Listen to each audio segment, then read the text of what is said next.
Welcome to the Especially for Athletes podcast, where we explore essential principles that empower athletes to learn life's most valuable lessons through sports.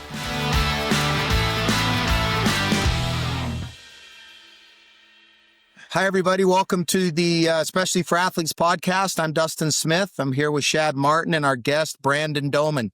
Brandon's a close friend of both Shad and me. He's been a friend of mine for over 35 years. Both Shad and Brandon I would consider two of my very, very best friends and two of the very best men I've ever met. So having both of them on at the same time here is, for me personally, is a real honor. Two men I really look up to and two men that have a lot to share and a lot of advice and things that I think can help athletes, coaches, and parents. Brandon was a successful quarterback at BYU in the early 2000s. Was then drafted by the San Francisco 49ers, played with the 49ers a little bit in Buffalo. And then after he stepped down from the NFL, went right into coaching at BYU, where he coached at BYU for, was it 10 years, Brandon? 8 years, 8 seasons. 8 years. 8 seasons, 2 of those as the offensive coordinator. He was the quarterback coach, coached a couple of the very best quarterbacks to ever come through BYU at that time. I think 3 of the guys that he had experience coaching while at BYU took snaps in the NFL.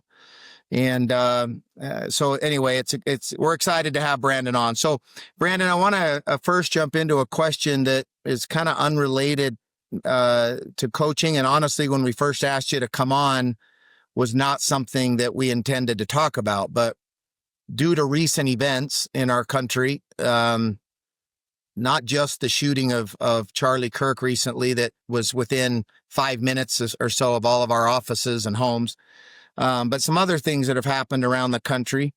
I've been telling kids recently that as bad as it sounds and as bad as it looks sometimes on the media, social media and things, the world really isn't as bad as we're telling them it is. There are bad things, but there are a lot of really good things, and they need to be optimistic that they have bright futures ahead of them and they can really have happy, good lives. But there are some things happening that are getting more attention and they need to be addressed. So the most recent one that happened here in Utah was the assassination of Charlie Kirk. We did a post just recently discussing that. And the point that was made in the post is that in a locker room of a team, on the bus of a team, out on the field or the court with your teammates, nobody cares what religion you are, what political affiliation you belong to, what views you have on social issues, what color skin you are, if you were brought up rich or poor.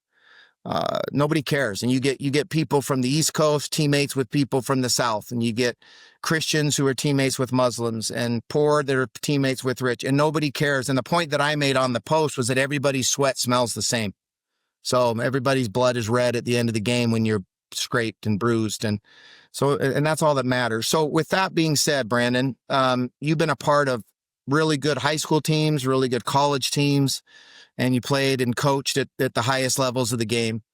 What could we learn from the locker room, a team setting that would help us in business and in communities and really just in getting along as a society? Oh, man. Great question. And it has been an unbelievable time the last 7 days here in the state of Utah. And I love the analogy of a locker room. I love what a locker room creates. So let me just dive right in. When there's a common goal, when there's a clear vision, a set of expectations, and a group joined together with that mindset to accomplish this common goal. And then that team has to grind through a gritty preparatory period of time. And whatever that is, in this case, it's a locker room. You're now going out and doing the work, and you're watching your fellow brothers and your teammates actually now have blood, sweat, and tears and all the effort for months in preparation to put you in a locker room together. And not everybody makes it into the locker room. The guys that ultimately make it in the locker room, that are walking now out onto the football field with you, have earned the right to be in that locker room. And you develop a camaraderie and a love a brotherhood for one another, and it's earned. And I think one thing I heard that Charlie Kirk said that I liked is that the rights are earned. You don't just get to have the rights. You have to earn the rights in order for it to truly be quality. And I think a football locker room, you earn the right to be in there with your teammates. And because of that, you just have an absolute love and brotherhood for one another. And the locker rooms that fail, the locker rooms that silo, the locker rooms that become cliquey, and the locker rooms that don't trust one another. And once that happens, you have, locker rooms that fall apart and teams that are unsuccessful. So I've been in both locker rooms, but the locker rooms that are most successful create an unbelievable vision and unity that has been so fun to be a part of. So great question. I feel like we're living in a time where it's super easy to villainize those who have different points of view than us. And when we set ourselves up to be just critical, that we've already decided because of someone's label that we're going to be critical of them, that there's nothing we have in common, then everything they say is going to be villainized, right? And I was doing this course on growth mindset, and one of the things that really stuck out to me was it said that great leaders will be compassionately curious before they are critical. And I think we live in a society right now where there's zero curiosity about other people and why they think and feel the way that they do. And if we had listened to each other and understand that we probably have some goals that are very aligned with one another, we could get so much further. And I think that's the magic, like Brandon said, of the locker room. And like you said in your post, there is an obvious common goal to come together as a team, to use your strengths and your talents and to win and to be successful. And so that allows us to be curious about other people and to understand where people are coming from and no matter their background. I just feel like we're missing any curiosity. We've labeled ourselves. We think we're the right ones. They're the enemy. If they would just not be so stupid and understand why we're so brilliant, then everything would be solved. And I just love the idea of being compassionately curious toward people and not being so critical of people, seeking to understand people instead of win arguments. Ironically, I know he had faults that some found and things, but it's just ironic as we're talking here that, Charlie Kirk was willing to have those conversations. He was willing to hear people out. He wanted to understand people. And I've seen many interactions where he expressed a lot of compassion and where, hey, but we aren't going to agree with one another, but thank you for helping me understand your view and things like that. Of course, that's not how every interaction ended, but the good ones, the ones that are now getting a lot of traction where people are saying, look how good of a person he was. He was curious. He asked questions. He shared his own point of view. And I just feel like we're missing it. And I think it's important.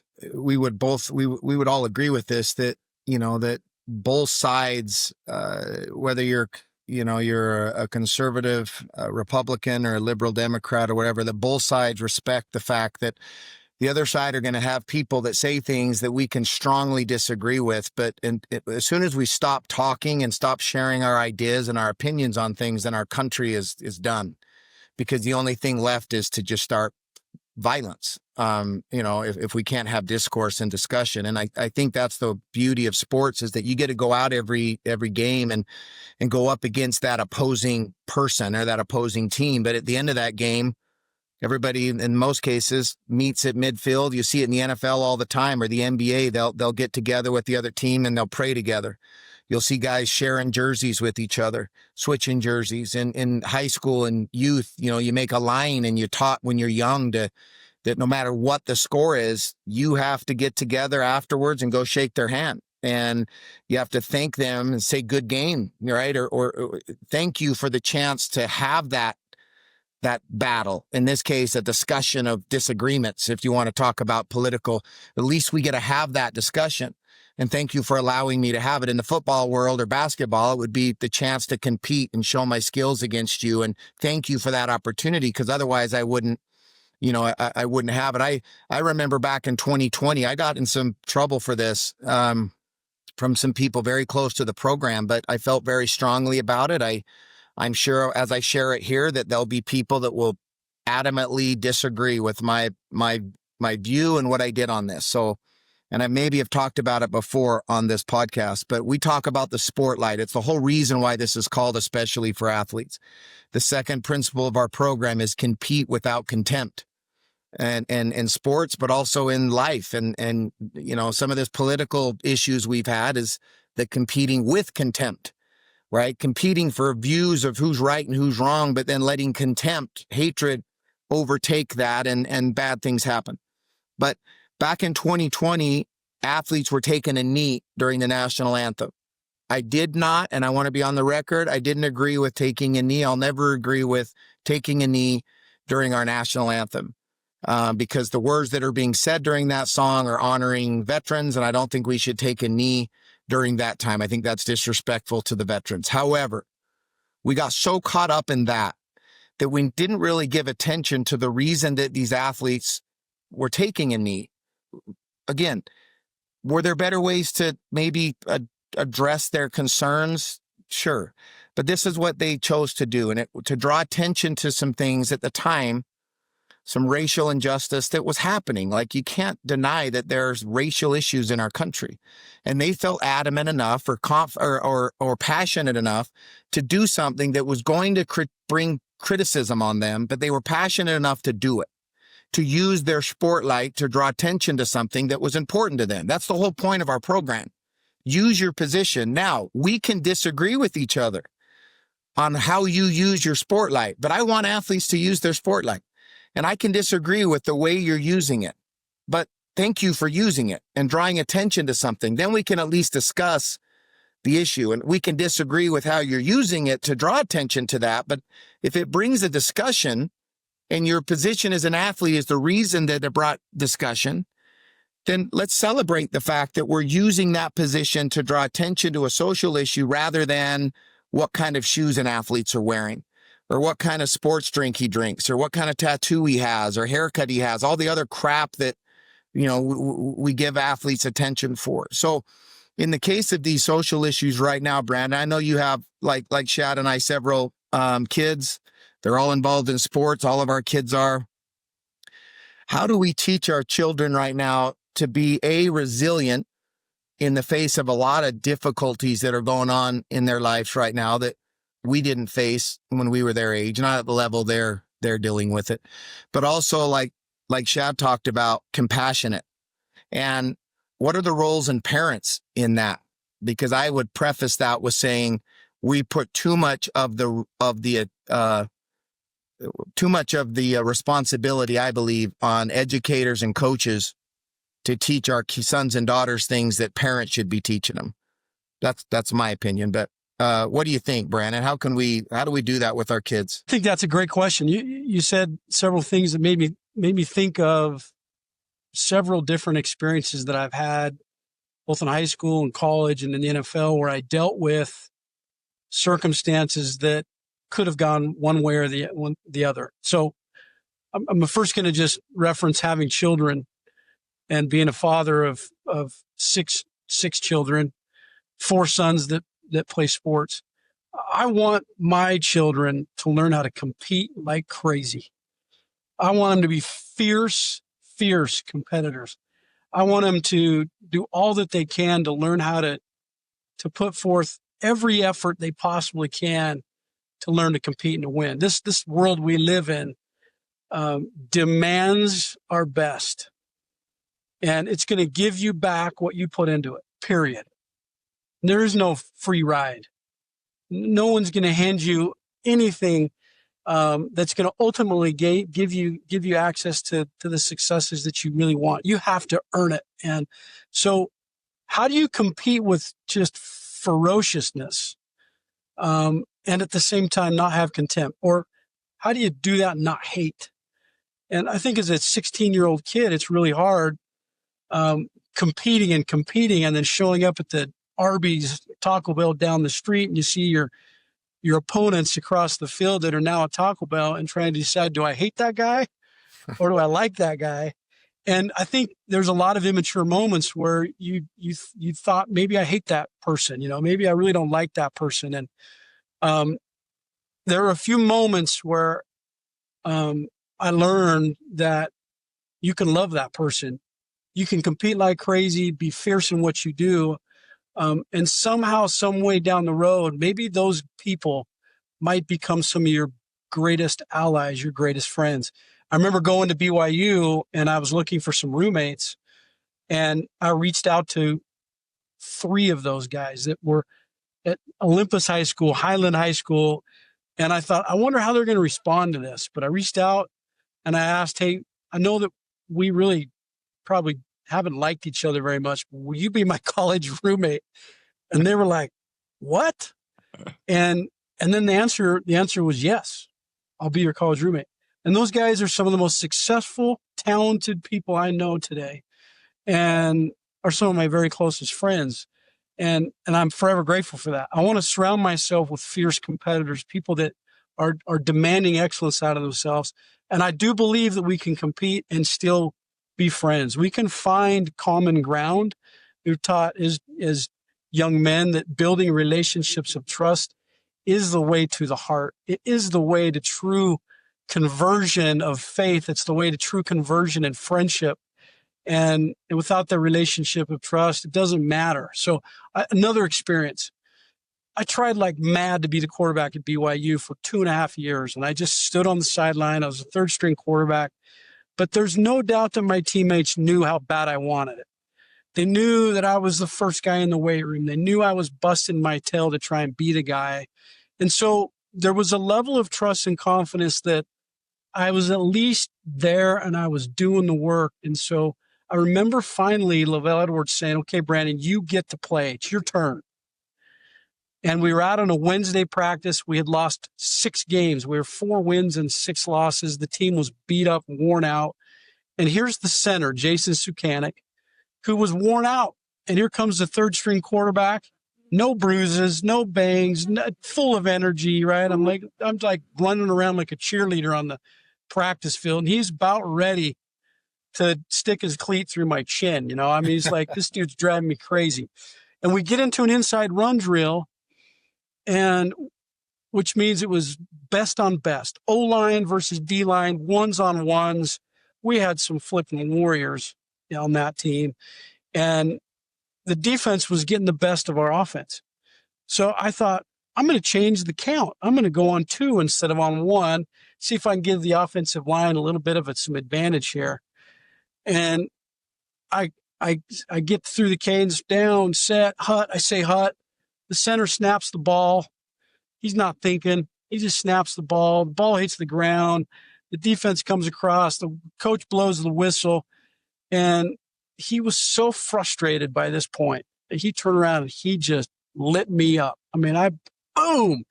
He just punched me right across the helmet. Well, if you're wearing a football helmet, you're gonna have to do more than just a punch to the helmet. And next thing you know, my center and I are like a cat and dog, just fighting. I mean, we are throwing punches. I'm kicking. I'm doing everything I can do to fight this guy. And the team's surrounding us. The coaches come in. They pull the center, and they kick the center off the field. Lavelle Edwards walked to him. He's like, Lavelle said to Jason, you're out of here. Kicked him out of practice. And I'm like, oh, shoot. I'm supposed to be this quarterback in 3 days in the stadium. This guy's my center. He's the first line of defense for me. And I'll never forget getting out on that field. And I remember we went all the way to the game day thinking, what's this guy going to do? How's he going to respond? And we went out and we mounted a drive. And I get the chills thinking about it. I don't know why. It's amazing. My whole legs just got chilled up. And my offensive coordinator told me this story after. He says the center walked over and he picked the phone up. and he called up to the press box to talk to the offensive coordinator. He said, "Hey, coach, we got our guy." And he hangs the phone up. And that center in that moment decided that I was going to be the quarterback. I was his guy. And I've never had anybody be more relentlessly protective of me in my life. It didn't matter where I was. That dude had my back. He watched my every step. He probably was standing around some tree on campus somewhere, making sure nobody got near me. And here we had just had this relentless brawl, and this guy's now my greatest protector. And I think that it's okay to battle. I think it's okay to debate. I think it's okay to disagree. I think it's okay to fight. In the sense of the word, where you're trying to win, you're trying to do the right thing, and you're battling for the same cause. And sometimes that cause, we splinter into two factions, and next thing you know, we're debating and arguing back and forth, and we seem to not like each other all of a sudden, but we can't hate each other. And somehow, some way, we come back, and next thing you know, even though we've had some disagreements, we're on the same dang team, and we find a way to be teammates. And over time, we learn how to love each other and not be enemies. And I think the greatest teams, the greatest families, the greatest organizations, the greatest countries figure that out. And now I'm going to be behind a tree looking out for you, and you're going to be behind a tree looking out for me. Even though we've had our disagreements, we may not be the same person. We might even not be the same race, the same religion, like you said, but doggone, we're on the same team. And I want that so bad for my children. I want it so bad for the country we live in. I want it for athletes and teams, because it's there and it's available. We can have it. We got to build relationship with trust. Yeah, I agree, 100%. We're all on the same team. We're all Americans. And in the case of sports, whatever that sport is, that person across from you, Shad and I say this all the time, if they happen to live on the other side of that make-believe line that says they're on they go to this school and you go to that school, whatever that boundary is, if they were on the other side of it, they'd probably be your best friend.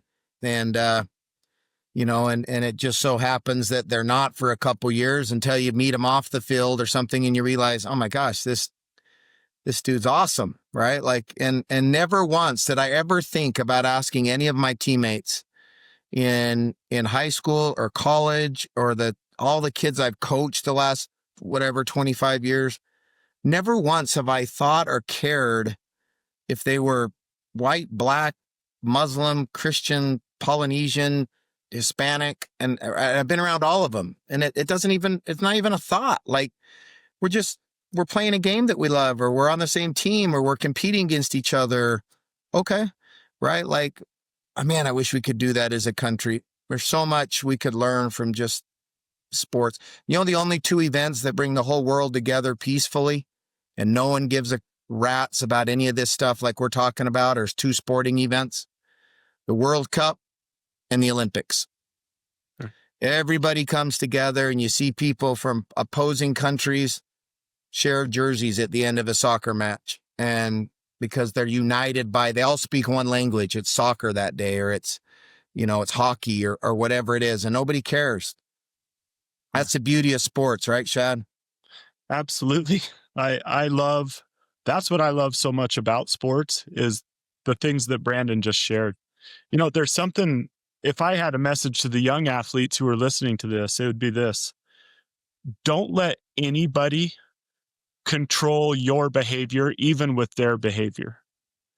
And what I mean by that, if, Dustin, you could say right now, we could have some falling out, don't anticipate it's been 30 years, so I'm not looking for that. But you could be like, Shad, I hate you, I still have my choice. I could be like, all right, man, I love you. You can't make me hate you. And there's something liberating and almost tough about that position. that I'm going to love everybody God places in my path, and you can't do anything to me to make me hate you. And I'm going to, that's fine. We could disagree. You could tell me I'm stupid. You could tell me all these things.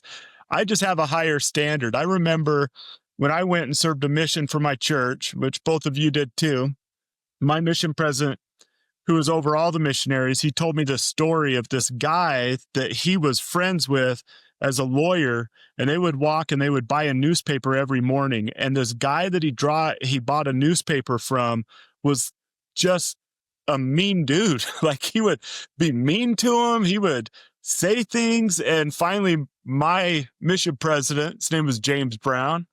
He was smooth. Yeah, but he turned to the guy and said, why, there's like dispensers that you could put coins in and buy a newspaper out of. Why in the world do you keep buying from this guy who's so cranky with you, treats you so bad? Why do you continue to be his customer? And his answer was, because I will never let that person determine my standard of behavior. I'm not going to let him impact my behavior. And it was almost this form of rebellion for this guy to say, no, I'm going to keep buying my newspaper from you because I have a higher standard of my behavior. And I think that's one way we could disagree better, right? Is we don't have to, this isn't saying that we don't see things that concern us in our country, in our community, or even on our team or whatever, and that we just agree with everybody. Charlie Kirk, if there's a legacy he's leaving, it's like he was fiercely loyal to the principles that he thought were true and would help people, right?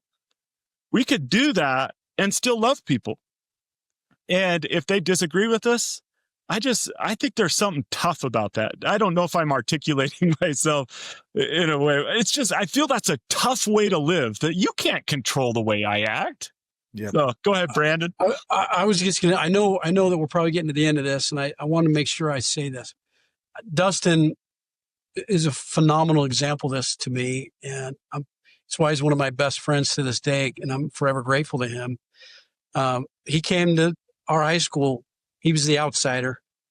He came into and was expecting to quickly make his way into be an insider, and we played the same position.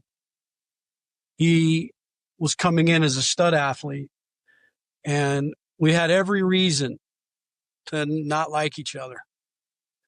And we're two very close friends to this day. And I'm going to go into all the detail of how that all came about.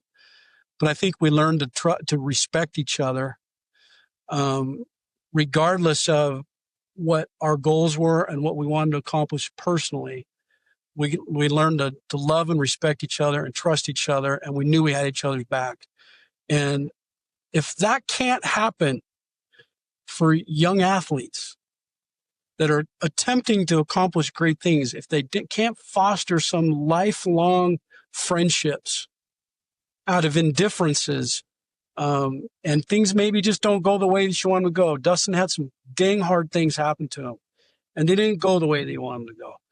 And we had to rally to him. We had to be there for him. And at the same time, that guy's returned the favor tenfold. And now we're almost 50 flipping years old. And it's the same. It's actually better. We're better at it today than we ever were when we were 18. So, kudos to Dustin, because he lived it. I experienced it as a friend and as a teammate of his. And it is a true principle that if we can learn it, it will change our lives forever. Amen.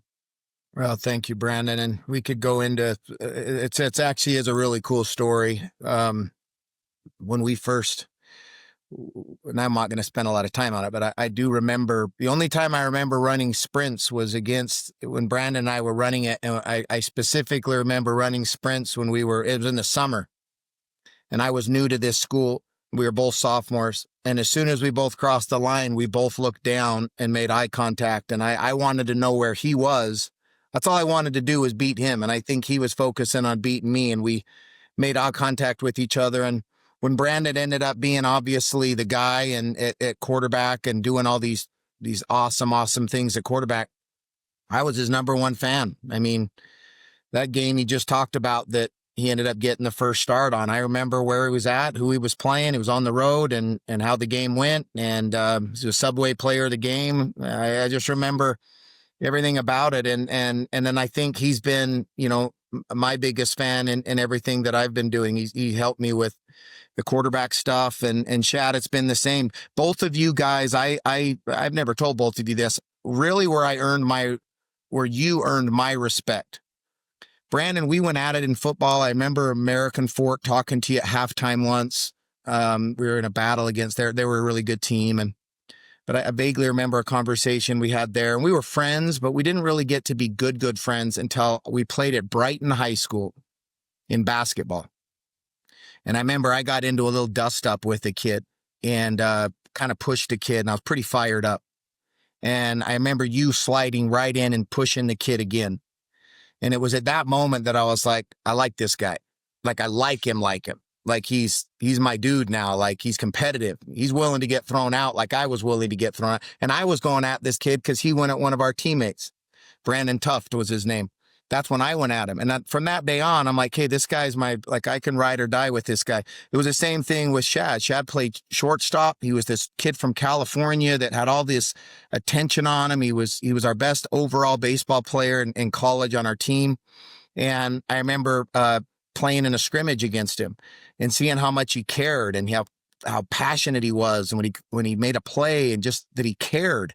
And the fact that he cared about winning and losing is what drew me to him. I wanted to be around a guy that gave a damn about whether or not we won or not, right? And if we played well or not. Like, if you didn't, then I can't associate with you. And that's now led to these, but I had to pitch against him in the scrimmage, and he had to hit against me, and we're fighting but yet it was and we became best friends because of it with both you guys. And so that's the beauty of sports, if we let it be.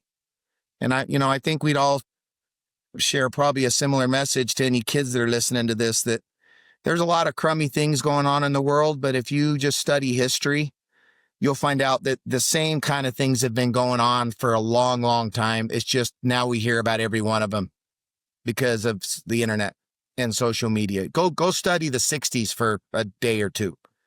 Things were nuts. I mean, there was crazy things happening every day. The 40s was World War II. The 30s was the Great Depression. There was all sorts of stuff happening. The 1918, 1919, World War I. I mean, there's been all sorts of stuff going on, and how we treated slaves and how we treated women, and how, there have been evil things that have gone on for a long, long time. This isn't new to 2025. Even political disagreements and violence in politics isn't new to 2025. It's just more in our face now. But you kids live in a really good time. There's a lot of good going on in the world. There are diseases that don't exist anymore in certain countries that did 20 years ago. They've been eradicated because of science. There's water that now are accessible to countries that used to not be. The internet, phones, these things that we oftentimes talk about being dangerous have saved countries and saved civilizations that now have access to things they never had access to. We don't hear about the good. We only hear about the negative and the bad. And there are politicians who get along and who come together on things. They don't all hate each other, but we're going to sure show you on the news the ones that do and the ones that have bad things to say about each other. And so, anyway, I would leave it with that.